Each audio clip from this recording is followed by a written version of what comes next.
La nouvelle est tombée avec 24 heures d'avance, pas d'étape 9 de Tupiza à Salta en raison des conditions météorologiques défavorables dans le sud de la Bolivie. La pluie a fait du bivouac de Tupiza un énorme terrain de boue rendant presque impossible le travail des équipes.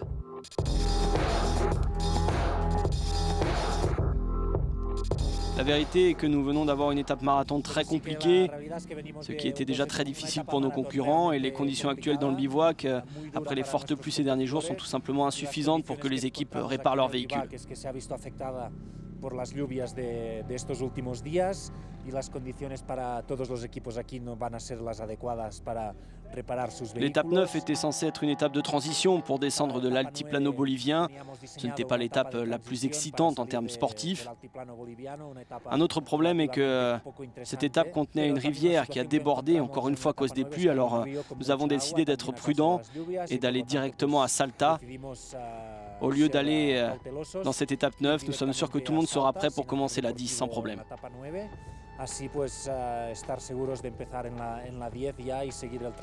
Alors que les équipes s'alignaient sur la route à l'extérieur du bivouac de Tupiza, les concurrents sont arrivés après une étape 8 exténuante.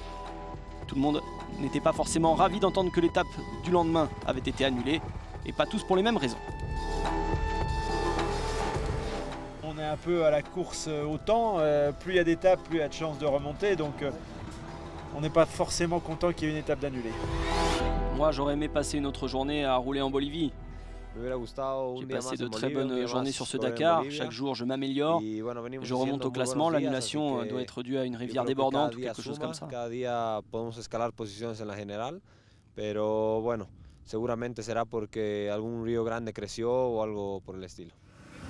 Les organisateurs du rallye donnent aux équipes la liberté de gérer leur temps. Une longue liaison vers l'Argentine, la seule exigence, être à Salta le lendemain pour le briefing officiel.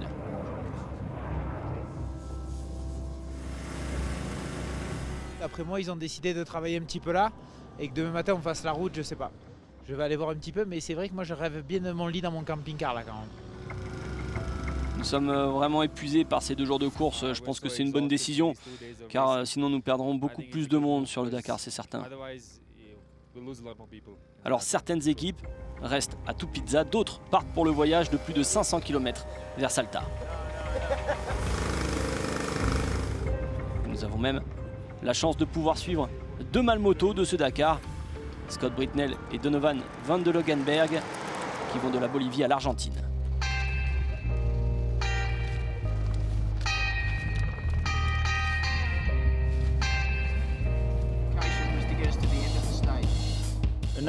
Non, c'est mieux de partir maintenant. Je suis encore debout. Il fait encore jour et nous pouvons prendre la route maintenant, et dans 2 heures, nous serons à la frontière. Et puis il est seulement 7 heures, 8 heures, nous roulons ensemble en équipe. Donc quand nous sommes à 130, quand nous sommes là, sur ce roadbook, nous devons aller là. 1022 dans ce roadbook. 1022 sur la liaison. Donc plus nous faisons de kilomètres ce soir, mieux nous serons. Nous aurons plus de temps demain pour faire l'entretien de la moto et préparer tout pour la suite.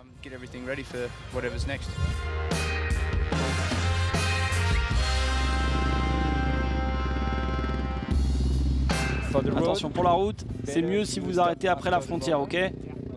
Trouvez un hôtel, bien dormir. Allez lentement, juste la sécurité avant tout, ok Scott?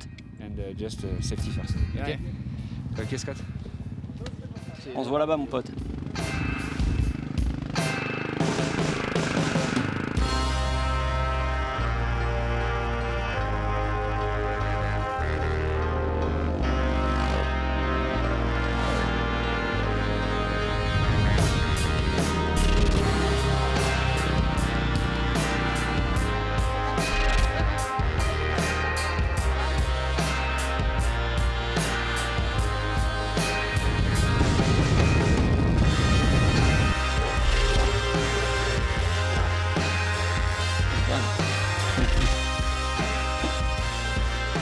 Ouais, on roule depuis 5 heures ce matin.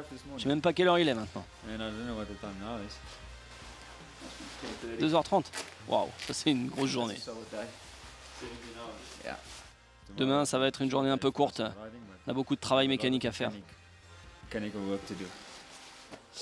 Je vais même pas arriver du Dakar.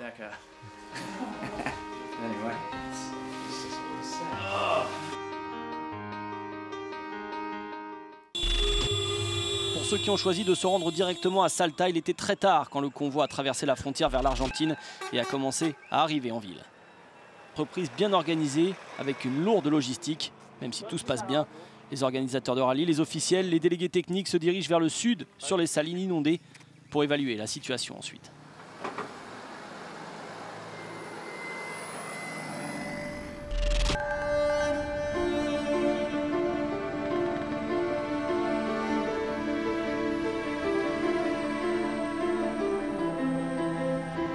Alors que les principaux concurrents empruntent l'itinéraire de liaison modifié, il ressort clairement que l'environnement et les rivières avaient clairement changé.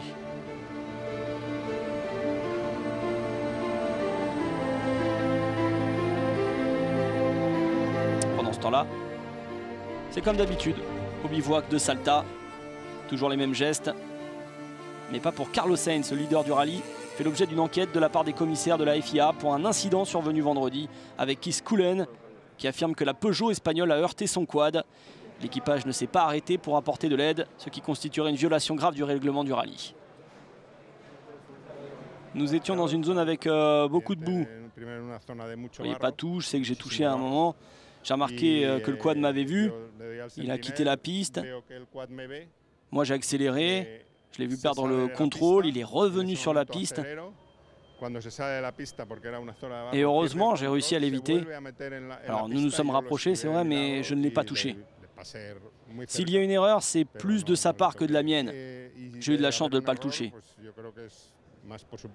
Sous réserve de la décision en cours, Carlos Sainz détient plus d'une heure d'avance sur les autres concurrents, avec un peloton de chasse à moins d'une demi-heure les uns des autres ensuite.